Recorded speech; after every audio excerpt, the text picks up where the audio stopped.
नमस्कार दोस्तों, एक बार फिर आपका अपना प्रिय डॉक्टर आदि कश्यप मुंबईचा माणूस और आपके लिए लेकर आया आपका मनपसंद प्रोग्राम पॉजिटिव कर्मा।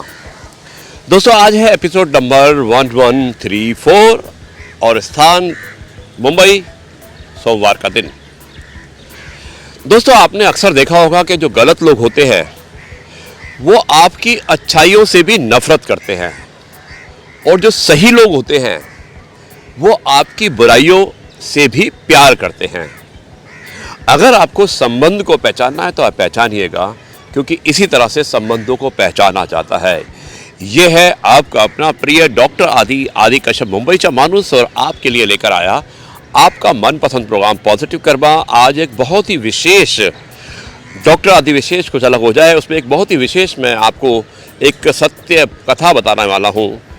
मुझे उम्मीद है कि आपको पसंद आएगी, जिसका शीर्षक है सेठ रामदास गुड़वाले, एक गुमनाम क्रांतिकारी।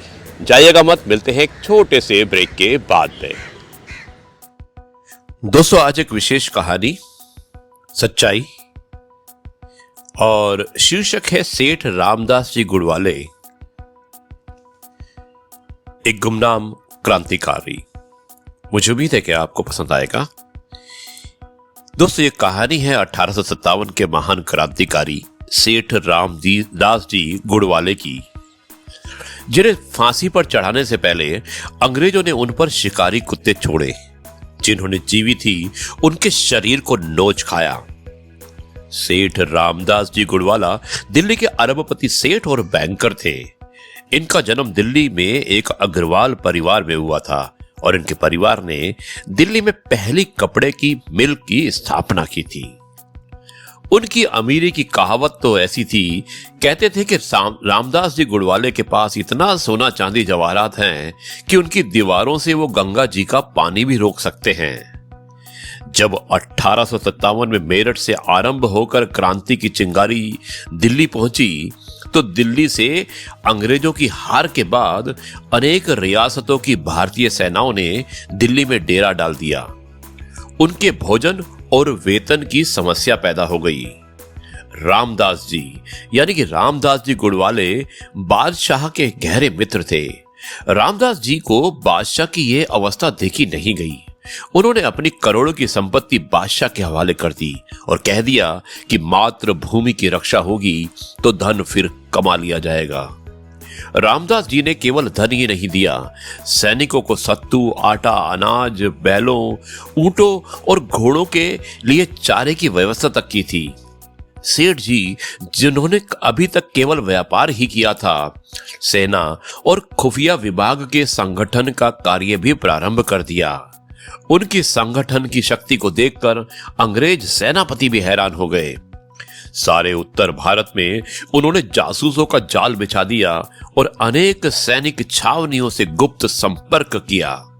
उन्होंने भीतर ही भीतर एक शक्तिशाली सेना और गुप्तचर संगठन का निर्माण किया। देश के कोने कोने में गुप्तचर भेजे और छोटे से छोटे मनसबदार और राजाओं से प्रार्थना की कि हर संकट को यानी कि इस संकट काल में सभी संगठित हो जाओ और देश को स्वतंत्र कराएं।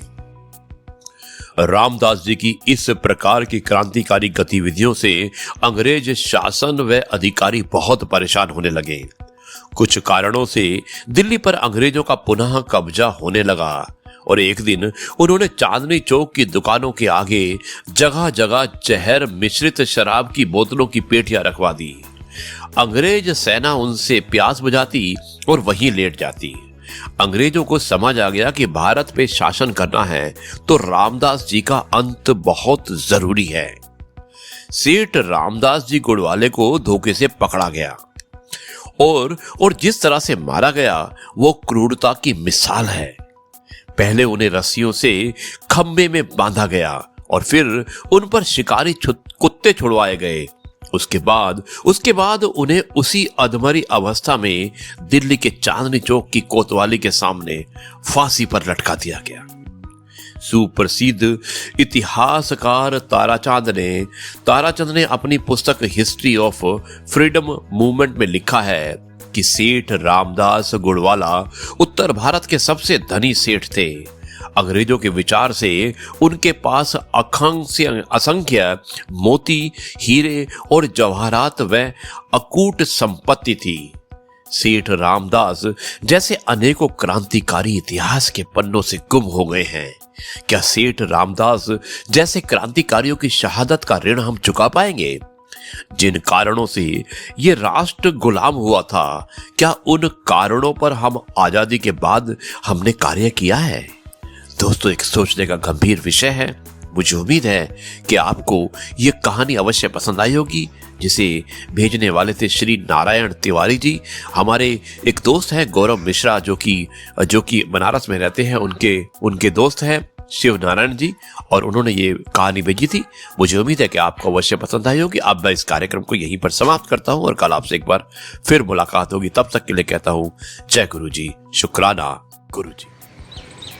जी हाँ दोस्तों, देखा इसमें आपने किस तरह से एक अमीर व्यक्ति जो व्यापारी होते हैं, सेठ रामदास जी गुड़वाले, जो कि रहने वाले होते हैं नॉर्थ इंडिया के सबसे रिचेस्ट आदमी होते हैं 1857 में, और एक बैंकर भी। उनके मन में देश प्रेम का भाव जागृत होता है। मेरठ से लोग आते हैं, उनकी सहायता करते हैं, सेना बनाते हैं, हर तरह से उनकी सहायता करते हैं, गुप्तचर सेना को बनाते हैं। देश प्रेम के लिए जो बन पाता है तन मन और धन से, वो सहायता करने की कोशिश करते हैं। अंग्रेज़ों को मालूम चल जाता है, वो उन्हें कुत्तों से नोचवा देते हैं। लेकिन दोस्तों, क्या हमें और हम में से किसी को भी अगर आप सच में जानते हैं, तो क्या किसी ने सेठ रामदास जी गुड़वाले का नाम सुना है? शायद नहीं। हमें ज़रूरत है इसी तरह के क्रांतिकारियों को, उनके नाम को, उनकी शहीदी को उजागर करने की, लोगों को बताने की, इंस्पायर करने की कि पैसा सब कुछ नहीं होता है, देश प्रेम से बड़ा कुछ नहीं होता। लेकिन शायद कुछ ही नाम अभी तक आए हैं हमारे सामने। हमें ज़रूरत है, हमें सभी नामों को अपने आने वाली पीढ़ी को बताना चाहिए। यही मैसेज है आज के इस कार्यक्रम का। दोस्तों, अब मैं इस कार्यक्रम को यहीं पर समाप्त करता हूं और कल आपसे एक बार फिर मुलाकात होगी। आज मुझे विशाखापट्टनम जाना है, उसके बाद मुझे जाना है विजयवाड़ा, गुंटूर, हैदराबाद और शायद उसके बाद बेंगलोर। तो मेरा अगले हफ्ते का जो विज़िट है, यानी कि वो आज से ही शुरू हो जाएगा शाम से, वो साउथ इंडिया का ट्रिप है। इससे पहले मेरा नॉर्थ इंडिया का ट्रिप था। तो दोस्तों, काम भी होना चाहिए और काम के साथ में शायद कुछ अपना भी ख्याल रखना चाहिए। यही मैं आपको मैसेज देता हूँ कि काम कभी ख़त्म नहीं होता है, लेकिन आपकी ज़िंदगी ख़त्म हो जाती है। इसलिए काम के साथ साथ आप अपने लिए भी समय दीजिएगा, अपने लिए समय निकाल के रखिएगा, क्योंकि आपकी ज़िंदगी दोबारा नहीं मिलने वाली है। कहते हैं ना कि हेल्थ इज़ वेल्थ। अगर आपकी सेहत है तो आपका सब कुछ है आपके पास। दोस्तों, अब इस कार्यक्रम को समाप्त करता हूँ और कल आपसे विशाखापट्टनम से एक नए एपिसोड में मुलाकात होगी। तब तक के लिए कहता हूँ जय गुरु जी, शुक्राना गुरु जी।